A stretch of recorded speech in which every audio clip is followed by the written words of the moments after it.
I am here standing at the viewpoint of an eco park adjacent to Gora Katora Lake, which is around 20 kilometers from Nalanda University campus, where I am currently caged 24-hour, thinking, philosophy, rituals, literatures, history, and all kinds of things that has been written in the name of human consciousness.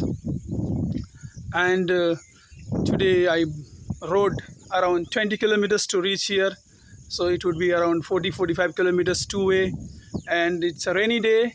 I got messed up, dirty, in a murky and muddy roads, but still it is a huge break from the daily thinking and reading and writing inside the campus in my room.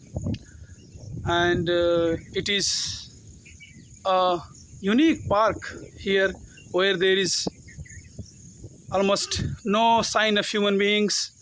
It is nature, in tune with nature here, and you can see all kinds of flowers and plants and birds overlooking the Gora Katora Lake.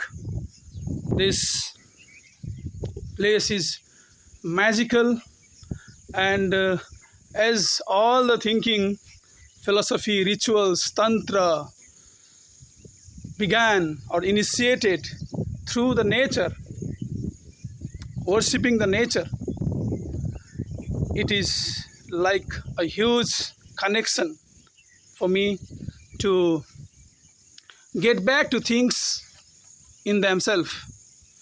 And this is the place where we have come, and this is the place where we will dissolve.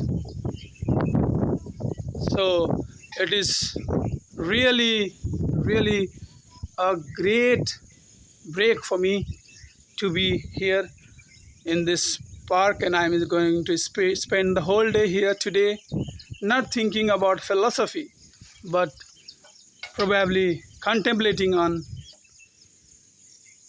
how the nature has begun and how the birds and plants and flowers, despite the world becoming a tyrannical place every day to live, they are still the same. They were in the beginning. How the nature could remain constant. This is one of the things I am taking away from my today's excursion to this magnificent place, having actually an energizing and exhilarating experience. So this is the Gora Katora Lake in the background, and I am inside the eco park in the foothills of these hills in Rajgir.